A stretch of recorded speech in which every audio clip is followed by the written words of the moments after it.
नमस्कार दोस्तों, स्वागत है आप सभी का गरिमा यस यूट्यूब चैनल में। फ्रेंड्स, इस वीडियो में हम लोग अभयारण्य को लेकर चर्चा करेंगे।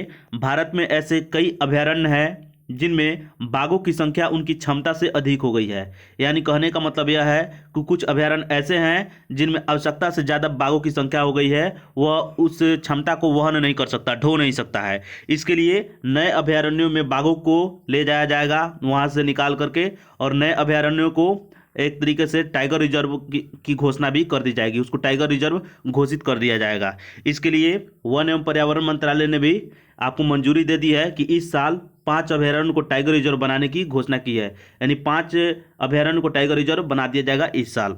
आइए, अभयारण्य क्या होता है इसको जरा सा जान लेते हैं। तो अभयारण्य फ्रेंड्स 2 शब्द के मिलने से बना है। एक अभय, यहाँ पर देख लीजिए, एक अभय और दूसरा अरण्य। अरण्य, अभय का मतलब होता है निडर, निडर। अरण्य का मतलब जंगल होता है। यानी जो पशु निडर होकर के जंगल में घूमे उस क्षेत्र को कहा जाता है अभयारण्य। यानी वैसा क्षेत्र या वन विहार या पक्षी विहार या संरक्षित वन जहाँ पर पशु बिना डरे घूम सके, विचरण कर सके, वो अभयारण्य कहलाता है। तो आइए चर्चा में क्या है, सबसे पहले इसे जान लेते हैं। तो देश में बाघों की तेजी से बढ़ती आबादी को देखते हुए उनके लिए नए ठिकानों के निर्माण के लिए राज्यों से प्रमुख अभयारण्यों की जानकारी मांगी गई है। राज्य प्रमुख अपने अभयारण्य को जानकारी दें कि कहाँ पर कितनी संख्या है, और उसमें से जो भी अच्छे लिहाज से उपयुक्त माना जाएगा वहाँ पर बाघों को शिफ्ट कर दिया जाएगा। जहाँ पर अच्छी आपको सुरक्षा की सुविधा हो, खाने की सुविधा हो, यानी तो वहाँ पर भेज दिया जाएगा।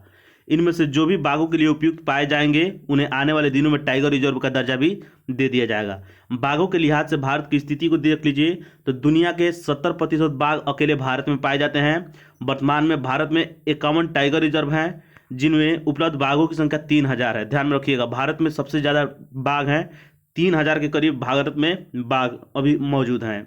सर्वाधिक बाघों वाली सर्वाधिक संख्या वाले राज्य जो हैं देख लीजिए, मतलब कहाँ पे ज़्यादा बाघ हैं वैसे राज्यों को देख लिया जाए तो सबसे ज़्यादा मध्य प्रदेश में सर्वाधिक संख्या है। उसके बाद कर्नाटक में बाघों की संख्या सबसे ज़्यादा है। उसके बाद उत्तराखंड में न्यूनतम संख्या वाले राज्य जो है उसको देख लिया जाए तो सबसे कम जो छत्तीसगढ़ में बाघों की संख्या है। उसके बाद उड़ीसा, बिहार, राजस्थान और पूर्वोत्तर के राज्य हैं।